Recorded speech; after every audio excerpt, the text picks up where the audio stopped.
Hello, everyone. So glad you're here tonight for Go Take a Walk. If your dog pulls like a freight train, if your arm's been popped out of your socket or you feel like it's going to, or your walks feel more like a wrestling match than a nice, calm relationship that you're having with your dog, you're in the right place.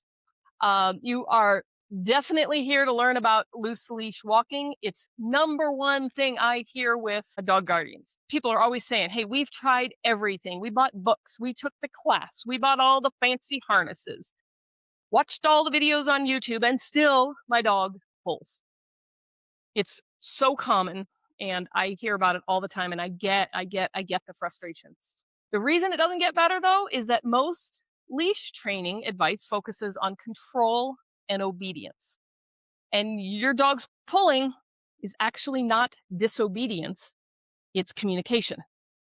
So we're going to talk a lot about that, but also give you some tips and tricks about what we're doing. First thing we just said, pulling is not disobedience. You have to get my writing tonight. Disobedience. That's a D for those of you.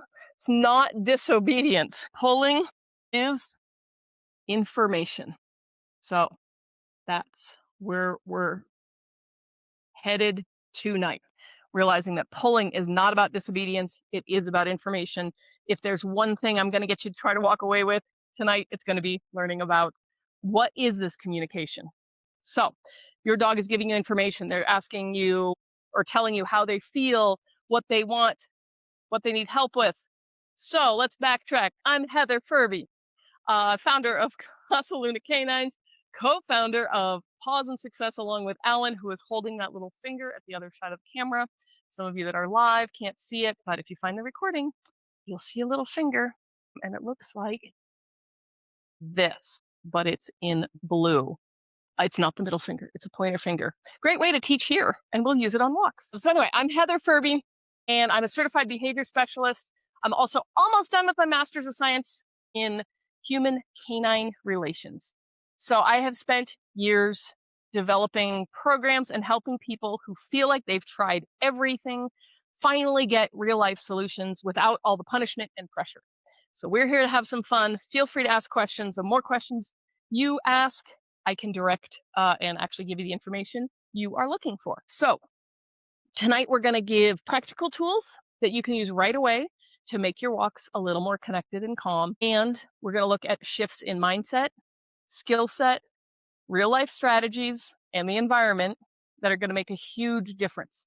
And then if you want deeper learning, I'm going to give you a sneak peek at our Paws Mastery community that we're finally launching very soon. And it will be first to the folks in the foundation, the free foundation group. So if you have any friends, family, tell them to come in and join. They'll have the first chance to hear about the program. And we'll launch our Mastery membership, which is like this, but gives you more practical tools. So let's get into it. Let's talk about why your dogs pull and why it's actually not bad and disobedient. So you ready? Okay. I have Luna here, who usually makes it about halfway through the webinars if you're new, and then she starts destroying stuff. So we'll deal with Luna as we can. Thing we need to know, pulling on leash is completely normal. The fact is, dogs walk faster than us. They have 4 legs. We have 2. They have an agenda to sniff and explore and investigate the world, and that's not stubbornness, right? That's just biology. It's how they were created. We tend to go out and want to walk, and we've got a purpose to go from point A to point B, or we need to get in the car. We're much more goal-driven on our walks, or we have a goal of let's just ignore the world and let everything clear our brain. And in fact, oddly enough, our dogs are not thinking about clearing their mind. They step out and go, woohoo! Let's go see what squirrel drama happened at the oak tree. Let's go see what smells happened here. Let's see who peed here. This is like their way of gathering information. Sometimes it's a little bit like doom scrolling for those of us that are on social media when we're just checking out the news and it just gets worse and worse, or we feel more and more anxiety. Your dog can feel that same way. They're getting all the information.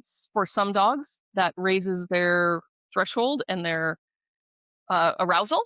And for some dogs, it's calming and they're just taking in news and information. So we got to get to know your dog, and I'm going to give you some tips to do that. So what we want here is to know. Number two, I want you to write this down because if I had to write all this, first of all, you've seen my handwriting and it would take me forever.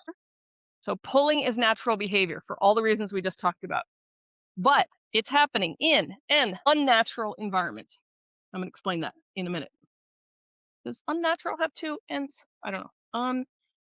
Unnatural. You see why I'm not a teacher? Do you see my handwriting? Okay. So pulling is a natural behavior in an unnatural situation or environment. What do I mean by that? We have this leash and we attached it to a dog. That is very much a human interaction. We're limiting where it goes. This is not something evolution has taught a dog. They Evolution can teach other behaviors and we can modify and breed for things, but leash is still so very human. So it's a very unnatural thing for a dog. We limit where they go. We limit what they can do and their access to the world. So it can be frustrating for them. Often we've taught as a puppy that the leash is often a jerk back too. So you've heard that. That'll be covered elsewhere. But just know that it's an unnatural thing. And how do we want to say this? Like going for walks with a dog is also quite unnatural because if they were left to their instinct, they would just be outside sniffing all the time and just getting information all the time. This would be like going for a walk with your dog on leash is a little like, this is warning, kid analogy, taking your kid to Disneyland or me to Disneyland and expecting me and the child to walk straight through all the sights, sounds, smells, and stimulation and not touch anything and not stop and not even greet Mickey Mouse or Winnie the Pooh. Forget it. It's not going to happen. Right. So I think we also have to look at what our expectations are on a walk and especially loose leash walking and start walking your dog, the dog that you have in the world you live in. So let's keep moving there. But the second part is so if I'm walking through Disneyland, told not touch, don't stop, don't do this, don't do anything. But if I pull, the problem with leashes is that pulling usually gets me where I want to go if I were a dog. So they're actually naturally rewarded by pulling as well. It gets them every step forward, is closer and reinforces the behavior. So now we have to look at how long has your dog and you been practicing the behavior you don't want, and that'll give us some indication of the time or what might be necessary to turn that around. But if we don't teach our dogs a better way to move with us, they'll keep doing what they know how to do, which if you've listened to any of our stuff before or know, that is called dog law. If it works, I will do it again. If it doesn't work, I won't. So if pulling on leash is working and they're getting to where they want to go, they will do what they've been trained to do, which is lean in, charge ahead. That's what we want to change today or start changing. So let's talk about that. Just remember that anything we learn in skills, it takes time and it takes practice. It's not just something that we physically have to practice, but we have to practice mentally and emotionally. And our dog will have to practice mentally and emotionally. So we want to first talk about gear, a gear that helps, not hurts. So we know that your dog isn't being bad. And I want to be really transparent. There is no such thing as a no pull piece of equipment. It just doesn't exist. Marketing is so sexy around this. It's going to tell you, use this one. This helps. This will stop pulling. This one makes your dog listen right away. No such thing. I know that you are doing your best. So I want to tell you your quick rule of thumb is we're going to talk about good gear and bad gear. This is really about the only time I'm going to use good and bad because those are judgments. But good gear, it's going to be here, supports. So I'm going to say good gear supports learning. But if I have to write learning, it's going to take too long. So we know that good gear supports the learning. Bad gear suppresses. I don't know how to spell suppress. Suppresses. So good gear supports, bad gear suppresses. What do we mean by suppressing? It's going to stop a behavior without actually teaching anything. So what we say is just skip it. Skip the prong collars, skip the shock collars, choke chains, slip leads, even the retractable leashes. We'll talk about what we should use instead. All they do is teach your dog that walking next to you is scary. And we don't want that. That's what we're trying to get rid of. So we're going for communication, not control. We're done with that piece of it. literature. So what do we use instead on the good gear? In short, 3 things. You need a comfortable harness, 6 to 8 foot flat leash, no retractable leashes, and a treat pouch with high value treats. Now you are armed, or you have a treat pouch like pockets, anything. We are armed to start training our dog for loose leash walking. Now let's talk about each one just a little bit in depth. Harnesses. Like we said, there is no such thing as a no pull harness. But the Freedom Harness, rough wear, front range, sensible. I think there's 2 hounds. I use rabbit goo. Um, these are all harnesses. And the reason, whoa, Luna just saw her harness. The reason I like them all is that what you're looking for is something that doesn't chafe underneath your dog's front legs and that's not too tight. I don't love the huge tactical gear ones. People buy them all the time because they're really hot. And if you live in a place that is warm, your dog will just overheat in them. So get away with the smallest amount of material you can on a harness, but that fits. You're going to have to maybe go through a few. I don't have a perfect one for every dog. I used to use sensible harnesses. I still do, but they don't fit my current dog, Luna, because she's just too broad chested. So I couldn't get it to fit. So we went to rabbit goo, which is tricky because it's got to go over her head. But we want to work with a harness and you want to train your dog to that harness. We can go into that more in detail uh, in other programs and a little bit later. But basically, what I mean is, I want my dog to know, hey, I'm not just getting this new piece of equipment and shoving it over her head. I'm showing it to her and treat, treat, treat, showing it to her and we can play. I show it to her again, we treat. And it's then, she can get closer to it, put her head to it. And I just make it reward, reward, reward. And it's as if I'm looking at the harness saying, hey, you only get to wear this when you're being good.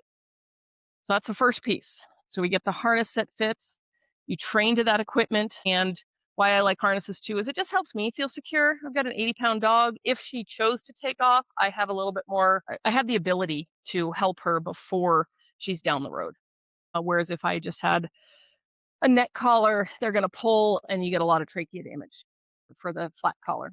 So we say a good harness. And by the way, if you do multiple things with your dogs, like if you're in dog sport or, I don't know, search and rescue, service dog, anything, your dog will be able to know the difference between harnesses. So, you can have a harness for search and rescue, a different harness for water rescue, a different harness for sniff walks, a harness for service dogs.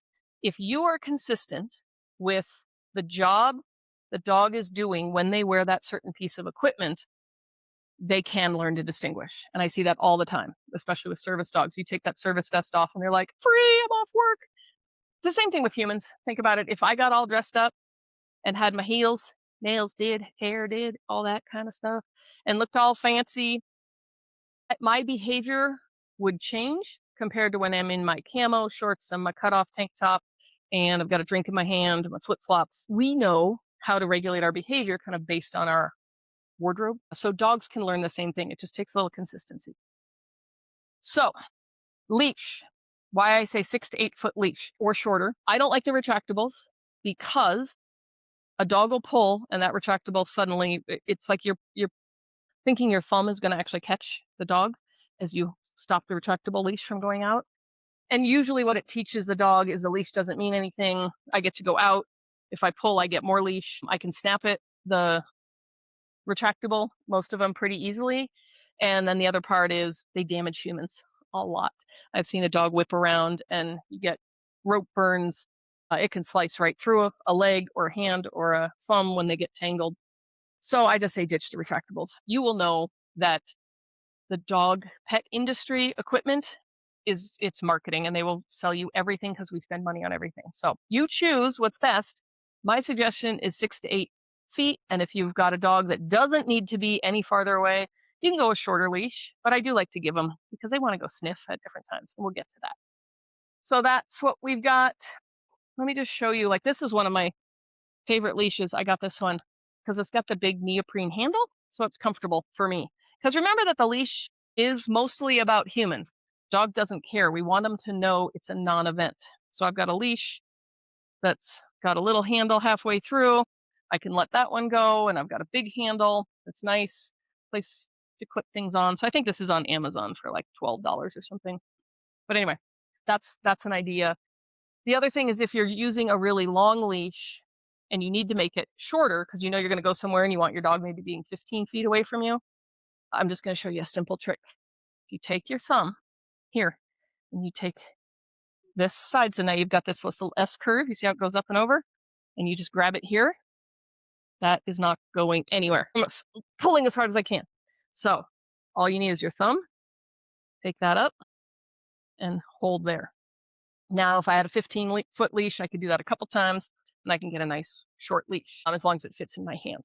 So that's one tip on loose leash walking is we want to be able to have that leash not in a place that we have to hold onto it really tight. And never, never, never, ever, never, never, when? Never. Wrap that around your hand. I see it all the time. And what's that going to do? Your dog pulls, you're going to lose your hand. I promise you.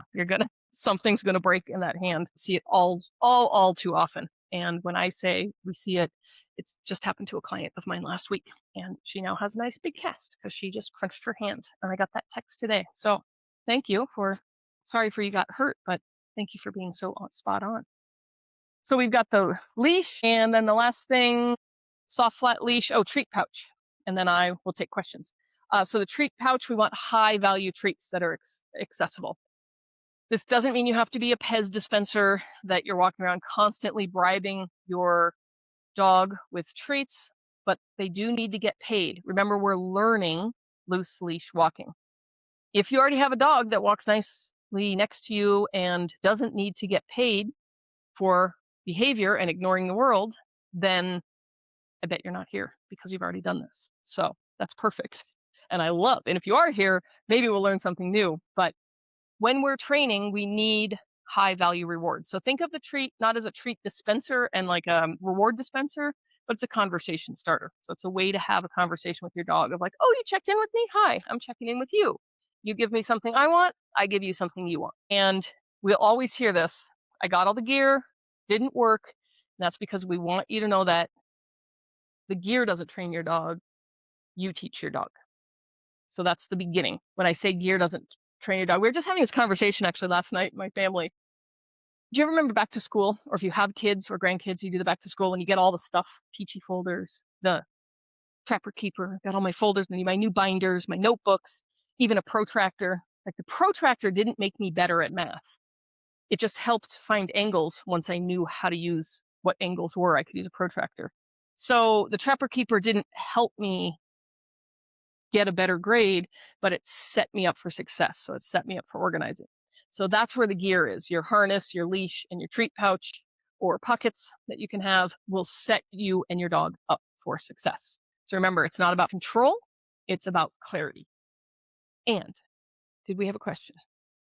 Any comments on a harness giving the dog more power? That is a great question. And does a harness give the dog more power? No. Yes. No. So no, it actually does. So it doesn't cause your dog to pull. If you've used a harness and your dog has pulled and become desensitized to the harness, then I would suggest getting a different harness for this reason. Not because there's not a no pull harness, but the moment you put on a new piece of equipment, your dog will have new sensations and you have basically a clean slate to start again. So the harness doesn't cause pulling, but if you have a dog that has learned to pull, then just switch up the equipment. So I don't know if that makes sense. Let me know. But how do I mean this? I have seen people use the head harnesses. In fact, I had a dog like this and he would turn because there's pressure and he just learned to walk this way, being pulled back. That was because I misused and mistrained. So it doesn't give the dog more power. It actually can help the dog learn, oh, no, I'm staying here. Because remember, equipment doesn't train the dog or teach the dog, you do. So we're going to get into that now. What do we mean? I have one more thing to cover before we get into the actual tips on loose leash walking. Oh, thank you. So let me know if that makes sense. And I can go into that more if you need to. Hi, Luna. What are you doing, girl? Okay, so before we get into the how-tos, I want to talk about the environment.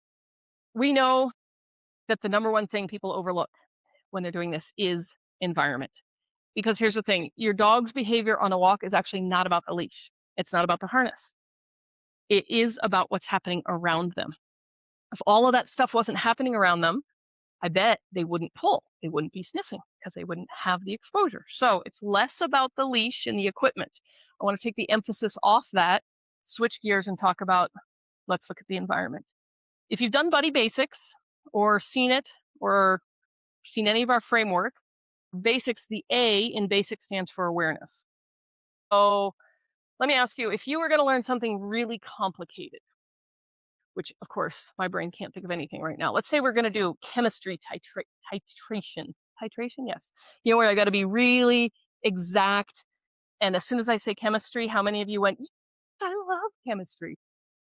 I love if there are, because by the way, I'm a chemistry and math person. I love the sciences. But if I was going to do that really complicated and teach you in the middle of a parade of clowns who are wearing lederhosen and the fireworks are going off everywhere, do you think you'd be able to concentrate and learn this really exact science? Probably not. We need quiet, we need to concentrate, we need to start at the beginning and learn step by step. So, what do I mean by that? We ask our dogs to learn loose leash walking, which we already said, I can't flip it over. What? Pulling is natural in an unnatural environment. So it's already unnatural to be on this leash in the environment. I generally am correcting them. The frustration is high. And then I'm around squirrels, dogs, garbage trucks, skateboards, all this kind of stuff, and smells that are everywhere. That's like a perfume a commercial for dogs. Like they are just taking in all that information. You wouldn't want to learn in that environment. It would be chaos. And yet, daily, we ask our dogs to learn in that environment. So, what we learn is up here, if the lesson is what? Too hard or too confusing, too hard, the student can't learn. And I know this seems really simple or basic to some of you, but if we all did just these first things, tell you leash walking would be very different. But if the lesson is too hard, meaning the whole environment is too chaotic, the student can't learn. You know, it's not that they're tuning you out. It's actually, they literally can't listen because there's clowns in lederhosen and fireworks going off. And I'm like, can you just be calm and hang out with me? And they're like, did you see that squirrel? Did you see the bunny? Did you see that? Did you see the cat? Did you see this? Crazy. So let's break it down into what I called levels of distraction, areas of distraction. Most of you have seen this. If you got any of our welcome emails, I think that was included in, we called it readiness scales. It's included in Buddy Basics. And if not, we'll have to post it. So if you haven't seen or heard at all about levels of distraction, email our team. I think it's CLC, Casaluna Canines. So CLC team at casalunacanines.com and just say, hey, send me that levels of distraction thing you were talking about, and we'll get that over to you. So the breakdown level 1 through 5, remember, this is not a level of how well your dog knows something. This is levels of environmental distraction. So level 1 might be your living room. Level 2 is like quiet backyard, maybe your driveway. Level 3 is sidewalk with maybe an occasional person coming by. Level 4, busy street. Maybe there's a kid on a scooter on occasion. And then level 5 is real world. So dog park, farmer's market, downtown chaos. And most people try to train this loose leash walking, giving the lesson, in a level 5 environment, which is too hard. And their dog hasn't even understood the skill at a level 2 environment. So we trying to train them at level 5. They don't even know it at level 2. And then we blame the dog for not listening. And that's really rough. We say, my dog doesn't listen. Truth is, they can't listen. So we want to start training in an environment that's suitable for your dog, that actually sets them up for success. Because here's the thing, easy levels, we're testing them before we get to the hard ones. We're doing this at home, in the living room. We put on the harness, we put on the leash, we walk around. My dog is with me the whole time. We're practicing those great patterns. Then maybe we head towards the door and then we go, well, we're going to go back over here. And maybe we'll go out the door and we come back in the door. I want it to just be fluid as opposed to, I need to calm down and I need to calm down with my dog by my side. So we're going to go for a walk. And my dog isn't listening. And now my calm walk sucks. And we're not even out the door. I can't even get to the end of the driveway because I've got 3/4 of a second till my dog goes berserk. I'm exhausted thinking about it. So the bonus is when we set our dogs up for success in the simple environments, you get a bonus. You know what that bonus is? Your dog gets confidence. And confidence is the foundation for calm. So we set our dogs up instead of yelling at them, we're going to teach them what we want them to do. Now, again, super simple. I mean, if I just told you that, called you all up and said, "Hey, you guys, if the lesson's too hard, the student can't learn," you'd be like, "Oof, I know that one. That's the silliest thing I've ever heard." But it's the number one thing we forget. And why do we forget it? Because we are so in our heads about our own agenda. We forget how much we set our dogs up for frustration and possible failure by putting them into environments that they don't have the skills to handle.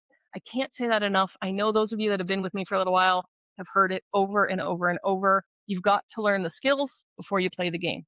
You can't just put me in a major league baseball game and expect me to know this because I've watched it a few times and I can kind of swing a bat. I've caught a ball before. So I know all the skills. Perfect. Nope, not going to work. So again, this is not about fault. We only do what we know how to do, but most trainers out there are teaching loose leash walking and leash skills as obedience and not as a communication. So that's what we want to get into now. But recap, we know that pulling isn't bad behavior. It's a natural behavior. Good gear, not punishment gear. And when training fails, it's usually that the environment is too stimulating. So let's get to actual skills that will help create calm and confidence. Remember, these are skills. We're going to learn them. It's not all going to be solved tonight, but I'm hoping you could walk away and start practicing some. We'll see how far we get. And just know that these are relationship tools. So think of them like you got a little tool belt and you're going to pull them out and use them when necessary. So we've learned why dogs pull. Now let's get into how do we teach them to walk with us. So this is about the mindset for us and our mechanics so that we can teach the dog. Okay. So we get to then what is the leash? The leash is your conversation starter, right? So I want you to put this on a little note, sticky note. Maybe stick it on your heart. How do we do that? Look, I'm an influencer. I can be on Instagram. Okay, but this is most important. The leash is a connector, right? Leash is a connector, not a controller. Controller. Again, duh, we know that. And yet, what do you see people doing? They use it like a steering wheel and they're moving their dog around like you go this way, you go this way, you go this way. How long would you last if somebody kept pulling you in one direction over the other? And if you went the wrong way, they just snapped you back. And you'd be like, Lord, I thought we were going over here. And now you just switched gears or, you had to stop and tie your shoe. I was on a mission. So we want to remember it's a connector, not a controller. That means think of it just as a line of energy. It's from what I want to do. It's literally to make sure my dog doesn't run off and catch that squirrel if they need to. But also, it's just because of the law we have it. It would be lovely if I know off leash is our goal. And in the pause mastery, that's what we're trying to get to is off leash freedom. But most of us don't trust our dogs enough because we haven't taught them the skills.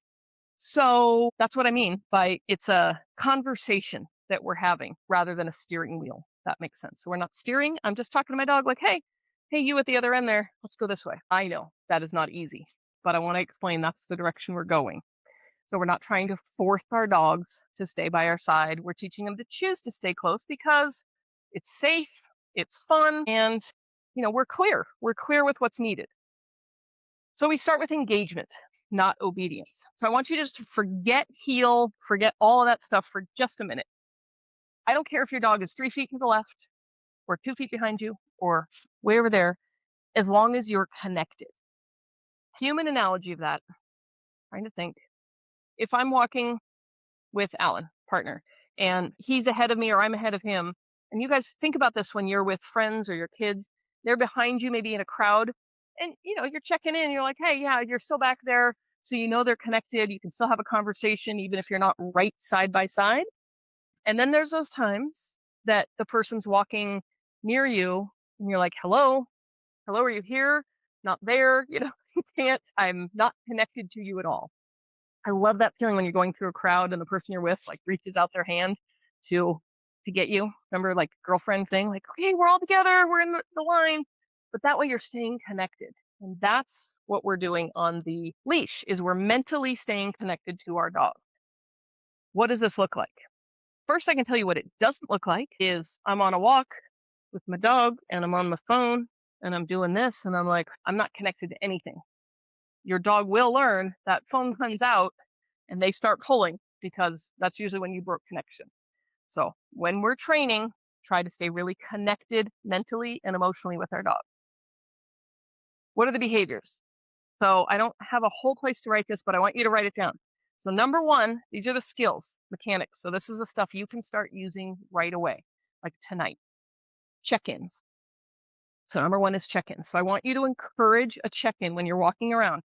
Start this in a level 1 environment, maybe level 2, depending how old and where you are in your skills. Meaning, I'm be walking with my dog, and I'm going to encourage a voluntary check-in, but I might make a sound where I go, hey, hi. She just looked, yes. You can't see Luna, but I go, yes. And I treat, yes. Reward, yes. Reward. So I'm encouraging them to be walking and go, so they glance up, mark it, reward it, celebrate.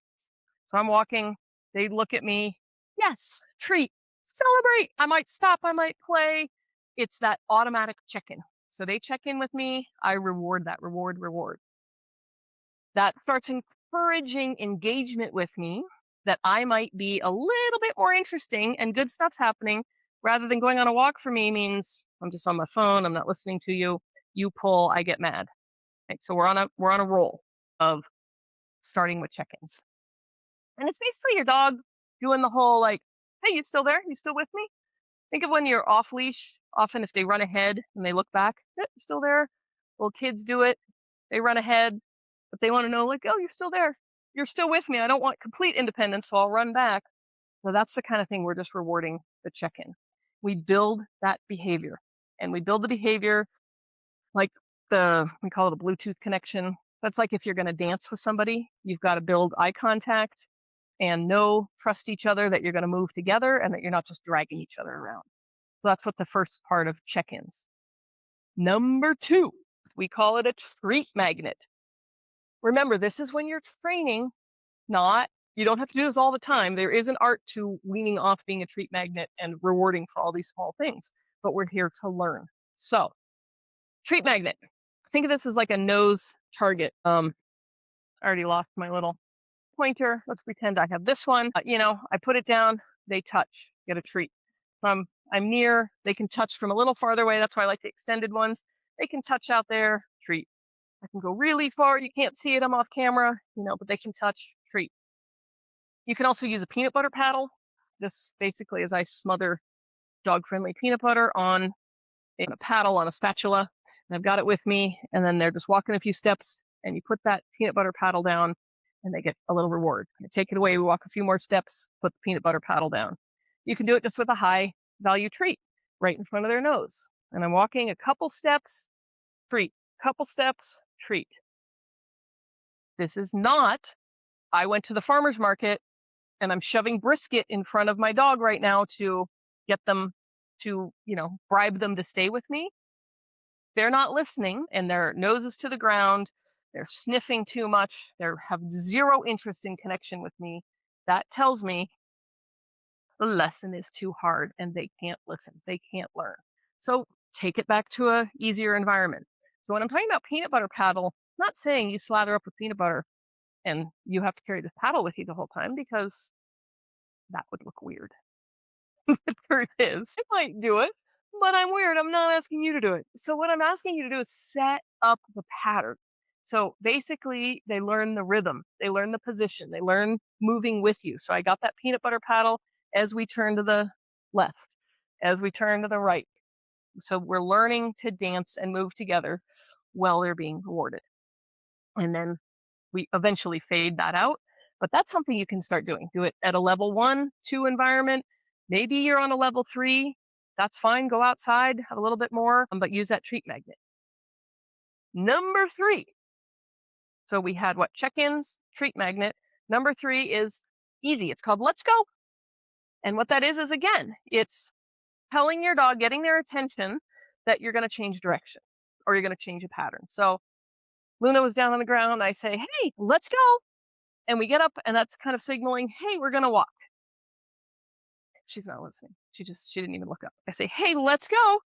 Yeah, no, she has nothing. Now, if I had a leash, she would know that we're moving. Not because I pulled her, but because we've trained on that. So let's go. And we go, oh, hey, let's go. And I turn this direction. Hey, let's go this way.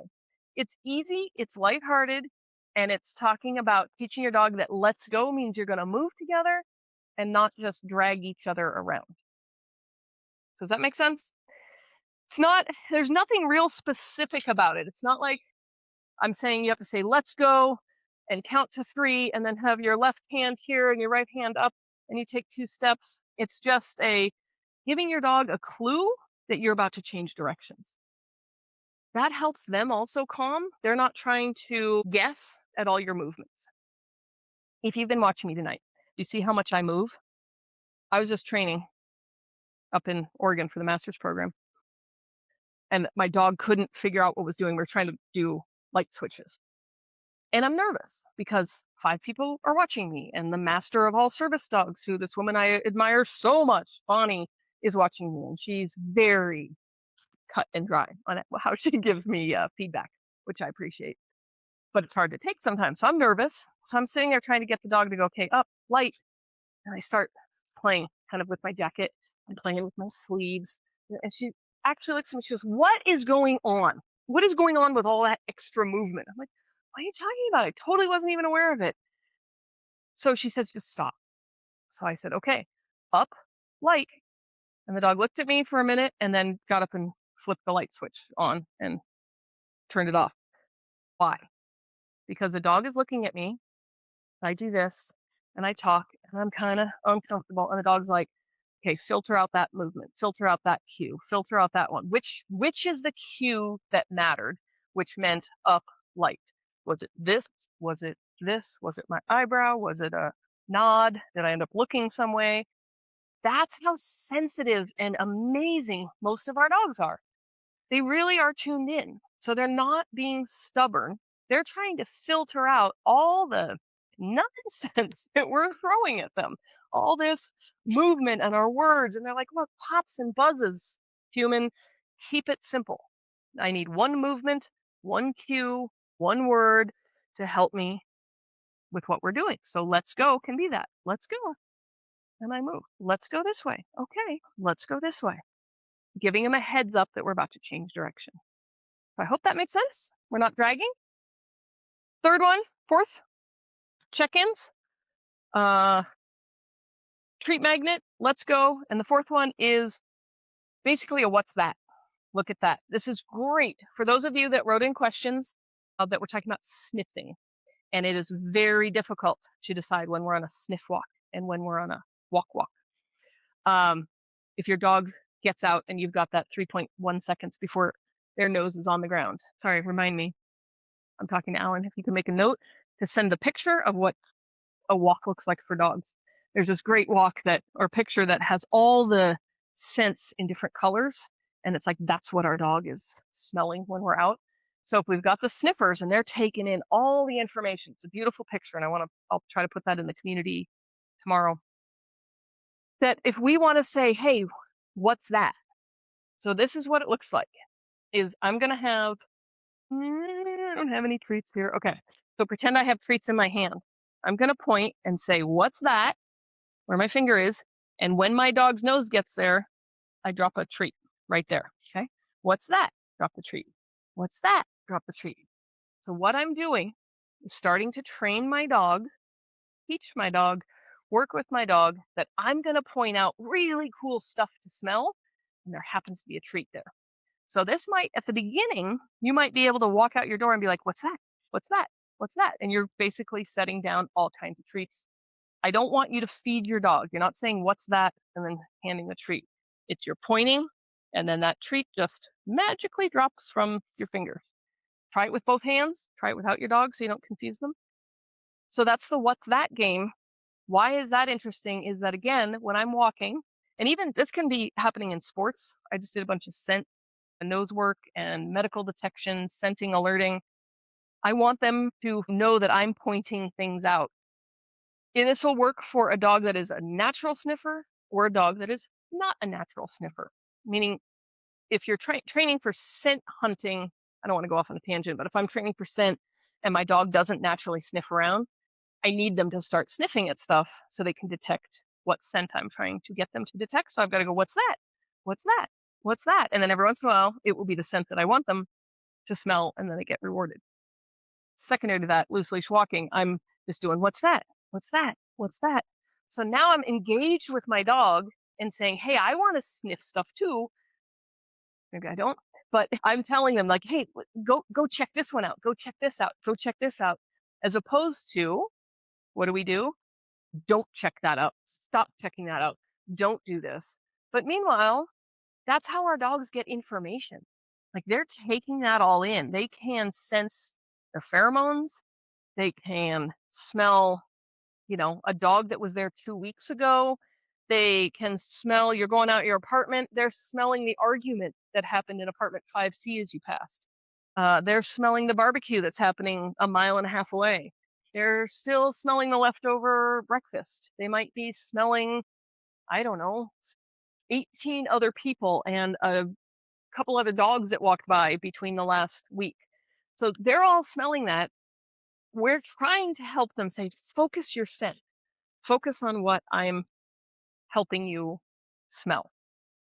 So it seems counterintuitive, but we're actually rewarding the sniff in that case rather than not. So those were the 4 tools, and then I get through some questions that I'll get to. So we've got check-ins, treat magnet. Let's go. What's that? This is the foundation of our communication system. And remember, you want to be working before the pulling happens. We're training before the pulling happens. So I'm not talking about I'm out on a walk and another dog passes and my dog's already activated and over there. Not a lot we can do there except our emergency turnaround and we start walking the other way. That's all we can do. And then your dog's going to keep going. And the most important thing in that, we can do that under emergency handling technique sometimes. It's you turn around and walk with a purpose. Meaning you're not my dog's in front of me. I'm not taking my dog and pulling him this way. I'm just turning and that leash is right up next to my side and I'm just walking.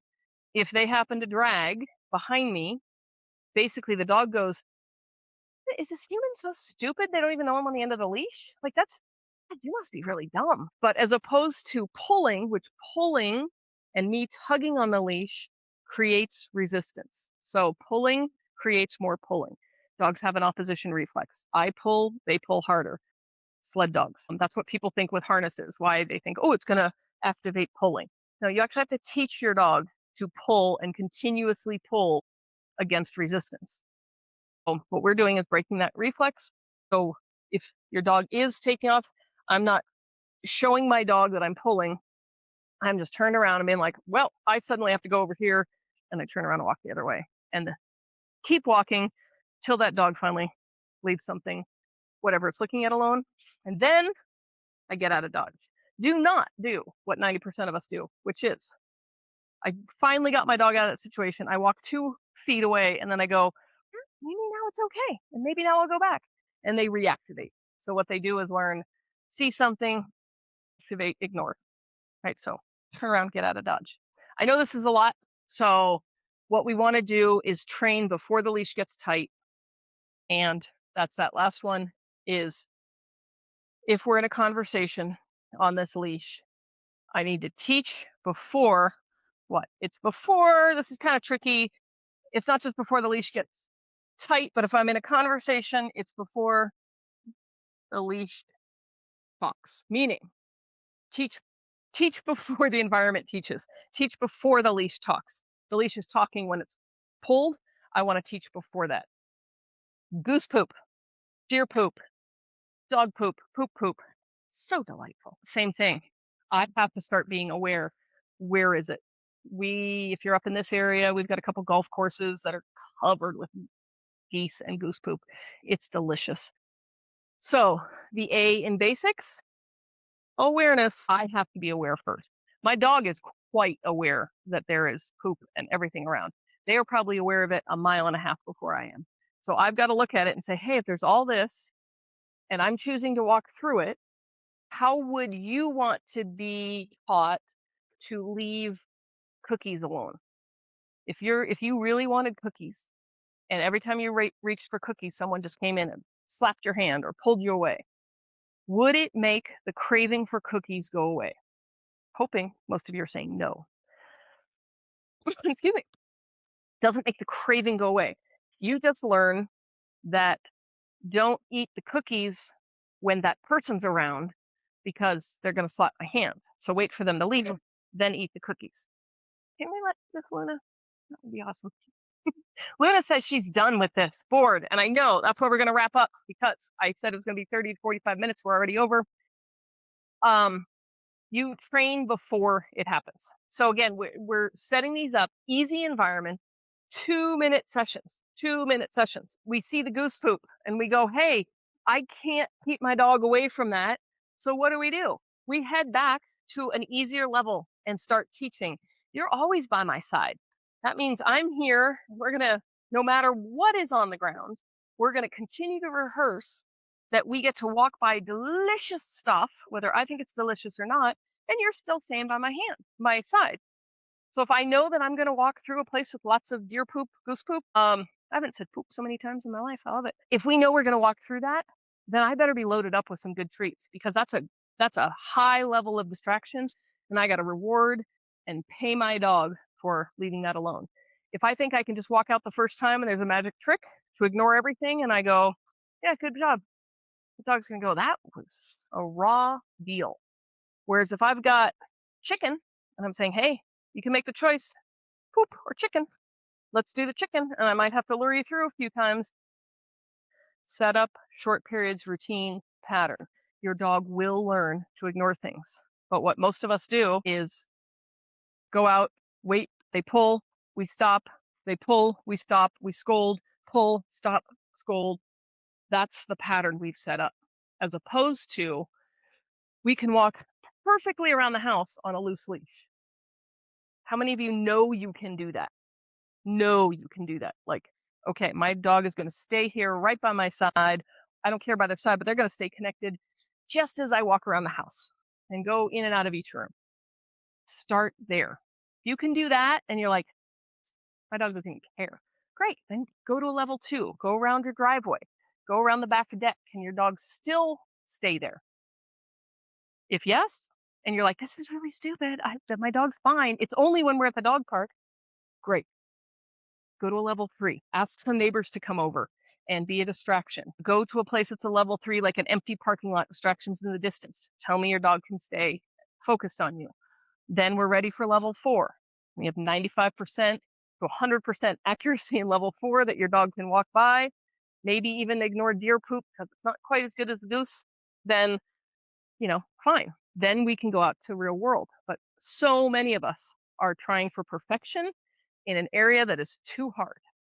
So if you can't keep your dog off goose poop, you know my answer.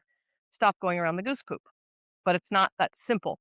I'm saying head back inside and let's teach your dog the skills that are needed and make sure that they know that they're going to get paid every time they check in with you. They're going to get paid when you point stuff out and they can sniff. So sounds like a tall order. I get it. Don't worry about it. That's what we're actually here for. Couple common mistakes that people made, we've covered them, but I want to reiterate is that usually it's letting the dog pull to get what they want.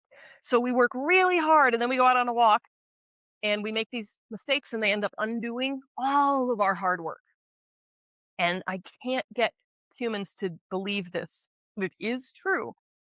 Just take it bit by bit, incremental. And when I mean incremental, we're changing one thing at a time. So I'm going outside and I'm going to walk my dog. I mean, this is how silly it is. I'm going to walk my dog using an angry face and hope that they listen to me because maybe I'm just being angry. That kind of thing changes the walk for your dog. I want to walk and maybe I'm going to skip a little bit. And that your dog goes, oh, that's kind of different. That's new. That's what I'm saying is we desensitize to all the little things as opposed to just thinking, I need to go out and de-stress. I need my dog by my side. We're going to walk in a straight line and my dog's going to listen to me. Your dog has a different agenda. So the common mistake is we let them pull to get what they want. They do that once, ta-da, dog law. They keep doing it.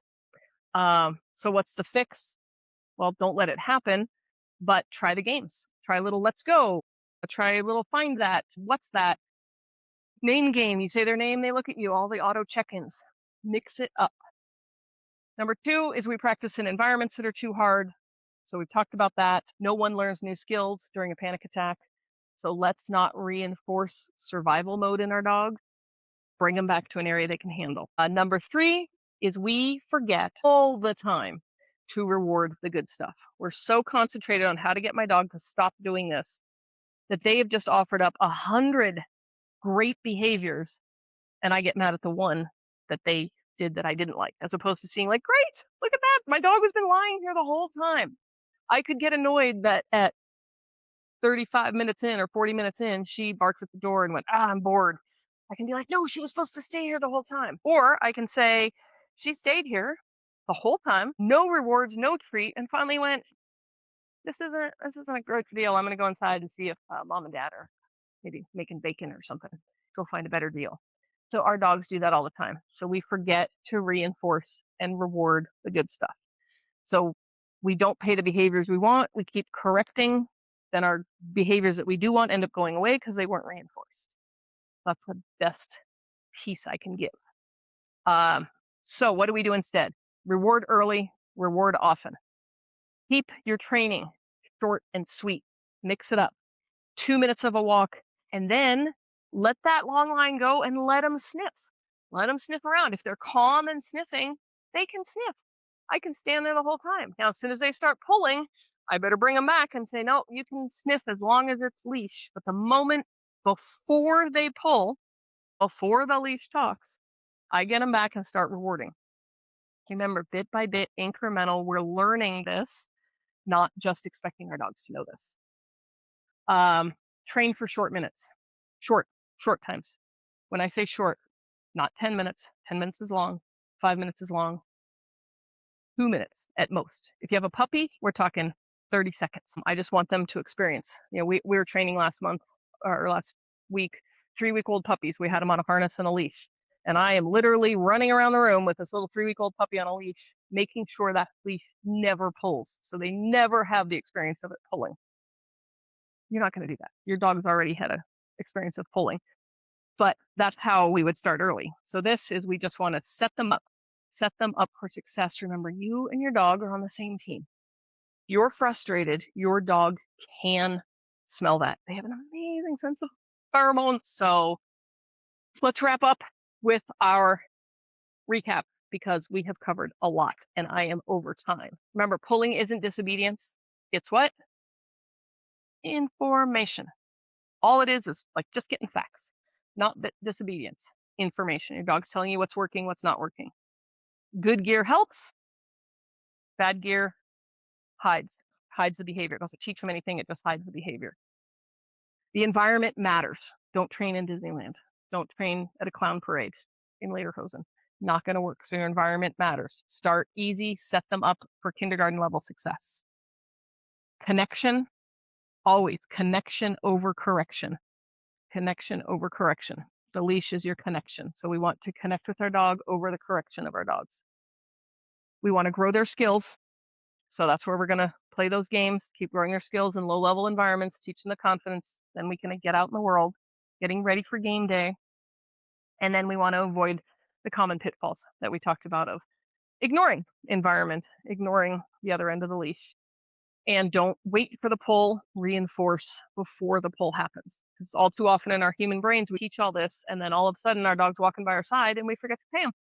And they've been doing perfect. But then they decide, well, that wasn't very fun. They pulled, they got our interaction. Once we interact, they're like, score, I know how to get this person to get off their phone and pay attention to me. It's to pull, and then I can get back, and something's better than nothing.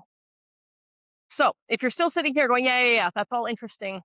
I need help on how to do this. I need help with specific situations. I get it. I'm not selling everything right now, but that is why we are creating the Pause Mastery membership. It's launching really soon. Those of you that work with me have been hearing about this. I know, but we are getting there. It's built exactly for this moment when you get the concepts, but you need support in applying it in real, messy, goose poop filled worlds. And because that's the reality. That's the reality we live in. We don't live in pristine, everything's going to work in our favor. But inside Pause, you'll get step-by-step skills. We're going to have a library full of training games, brainwork games. You get live coaching, live Q&A. So it'll be more on Zoom where we can actually sit, chat, and watch people, watch their dogs. And most importantly, you get a community of people that understand what you're going through because they're going through the same thing. And I know that everyday behavior problems start small, but they can control our life. And I have gotten 3 calls this week, just the introductory calls, where people are in tears on the phone because their puppy won't listen to them, because their dog did something, because the dog, is interrupting the marriage. These are real life problems that we have, and they get huge, and we feel like our world gets smaller. And we got our dogs for the opposite reason of that. So I want your world to keep becoming big and that you learn to love the dog that you've got in the world you live in. And so that's what we've got about the Pause Mastery membership. And we're here to walk with you, literally and figuratively, as we move chaos to calm. So tonight, here's your homework. Pick one thing we talked about. Could be a gear change. Could be what's that game. It could be anything you need it to be. Could be just going back to a level 2. It could be environment. It could be, I'm not going to say leave it 42 times on a walk, or I'm not going to say heel 48 times on a walk. I'm just going to go out and have a sniff walk and see if I can stay calm. Pick one thing and practice it this week.